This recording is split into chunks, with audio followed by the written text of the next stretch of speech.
Ассалаумағалейкум, ой түрткінің көрермендері, армысыздар. Бүгін 19 қараша сәрсенбі, тақырып тағы да Украина соғысы мен әлемдегі жаңалықтар жайлы. Кеше Ресей тарапы Украинаның шығысында тағы да екі елді мекенді өз бақылауымызға алдық деп хабарлады. Алайда Украина тарапы мұны жоққа шығарып отыр. Дегенмен соңғы апталарда Ресейдің Донбасс және Луганск өңірлерінде біртіндеп алға жылжи бастағаны байқалады. Жалпы қазір Украинаның ішкі және сыртқы жағдайы да қиын күйде деп айтуға болатын секілді. Ішкі жағдайы деп отырғанымыз соғыспен қатар Украинаның билік басында ішкі жақтан билікке таласта жүріп жатқан тәрізді. Әсіресе бұрынғы президент Порошенко мен Украина президенті Зеленский арасындағы қырбайлық соңғы кездері Украина билігіндегі үлкен дағдарысқа мұрындық болғандай.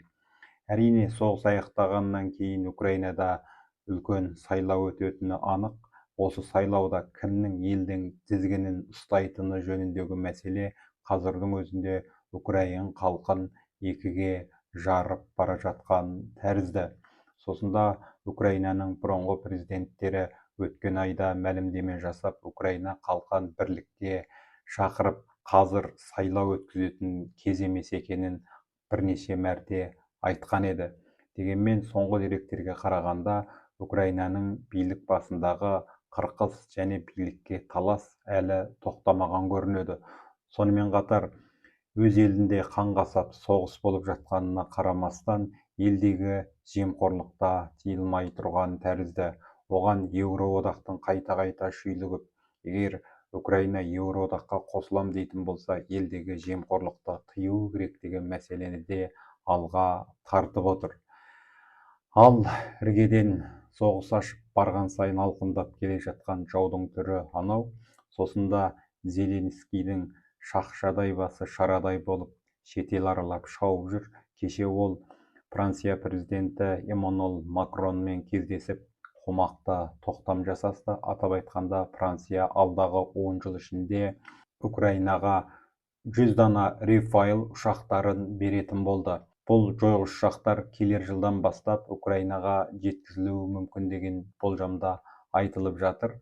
Франция мен Украина дәл осындай келісім жасасып жатқан кезде Мәскеу Трамп пен Путиннің екінші кезекті саммитін ұйымдастыруға ниетті екенін хабарлады. Естеріңізде болса, Трамп пен Путин Аляскада кездескен болатын. Осыдан кейін Путин мен Трамп телефон арқылы бірнеше мәрте сөйлесті. Керек десеңіз, Трамп Будапештте Путинмен кездесем деп те мәлімдеме жасаған болатын. Алайда Путиннің өз ойынан қайтпауына байланысты Трамп пен Путиннің бұл кездесуі өтпей қалған. Енді Путин қазір осы кездесуді қайталай ұйымдастыруға ниетті көрінеді. Тағы бір айта кететін маңызды жаңалық, ертең Украина президенті Зеленский Түркияда ақш-тың ерекше елшісі Уиткоппен кездеседі. Бұл Уиткоп Ресей мен ақш арасында үлкен дәнекер болып жүрген адам, яғни Трамп пен Путин арасындағы негізгі елші саналады.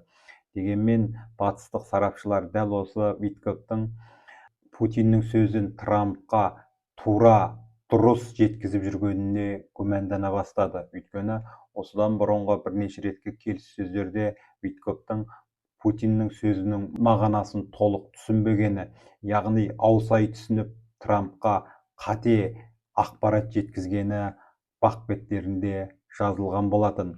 Міне сол Уиткоп енді Түркияда Украина президенті Зеленскиймен кездеспек.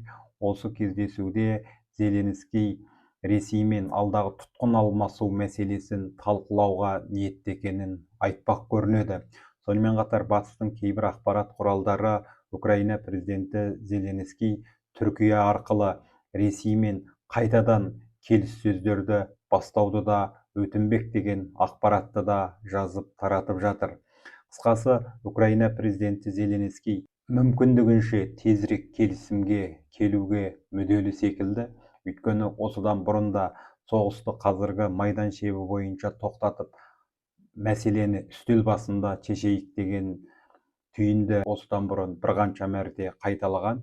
енді міне Түркияға арнайы сапарлай барып келіссөз өткізудің жолдарын іздеуге ниетті екенін тағы да аңғартқысы келетінін әлем бақтары жарыса жазып жатыр. Жалпы Украина қазір Ресейдің мұнай өңдеу зауыттарына соққы беріп жатқанын ой түркінің өткен кезектерінде ұдайы айтып келеміз. Кеше Bloomberg агенттігі осы жөнінде арнаулы сараптамалық мақала жариялап, Ресейдің мұнайының бағасы соңғы 2,5 жылда ең төменгі шекке түскенін, яғни баррелінің 36,61 долларға дейін төмендегенін хабарлады. Әрине бұл соңғы жылдардағы ең төменгі көрсеткіш саналады, бірақ соған қарамастан Ресей әлі де соғысты жалғастырып жатыр. Үндістан мен Қытайдың компаниялары да Ресей мұнайынан бас тарту үстінде. Осы тұрғыдан алғанда Ресейдің экономикалық қуаты да біртіндеп әлсірей бастағандай. Қытай демекші, соңғы кездері Жапония мен Қытай арасындағы дау-дамай күшейіп, Тынық мұхиттан да тыныштық кете бастады. Әрине, Қытай мен Жапония 1972 жылы дипломатиялық қатынас орнатқанымен, екінші дүниежүзілік соғыстан қалған көңілдегі жарақат пен екі ел арасындағы даулы аралдар мәселесі екі елдің арасындағы дау-дамайға ұдайы тұздық болып келеді.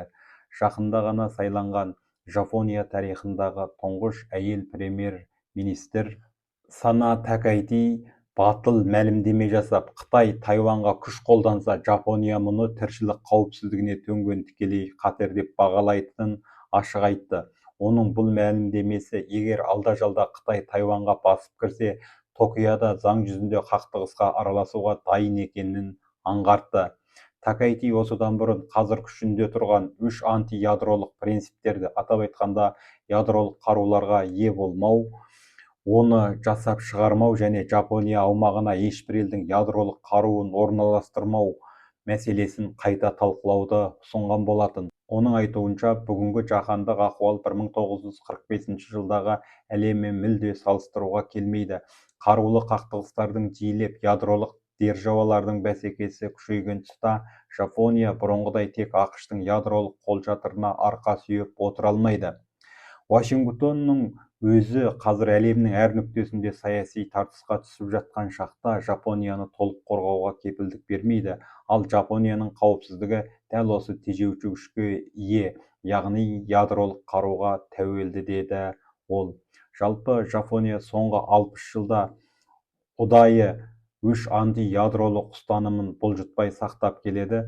Бұл ұстанымдар Хиросима және Нагасаки жарылыстарынан кейін қалыптасқан ұлттық сана мен бейбітшілікті сүйетін саясаттың іргетасы болып саналатын.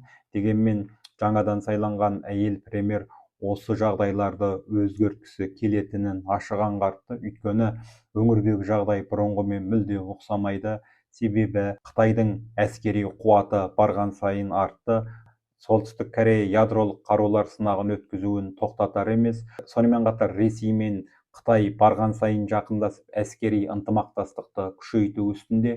Бұл өз кезегінде Қытайдың Тайванға басып кіру мүмкіндігінде арттырып отыр. Ал Жапония үшін Тайванның орны да, ролы да айрықша маңызды. Әсіресе сауда-саттық жолы үшін, сондай-ақ чип өндірісі үшін Тайванның тек Жапония үшін емес, бүкіл әлем елдері үшін алатын орны ерекше. ақш-тың бұрынғы мемлекеттік хатшысы Антони Блинкен бұл мәселе туралы тоқталып, егер Қытай Тайванды өз бақылауына алатын болса, онда әлемнің чип өндірісі бүкілдей Қытайдың қолына түсіп, Қытай мұны көзір ретінде пайдалануы мүмкін.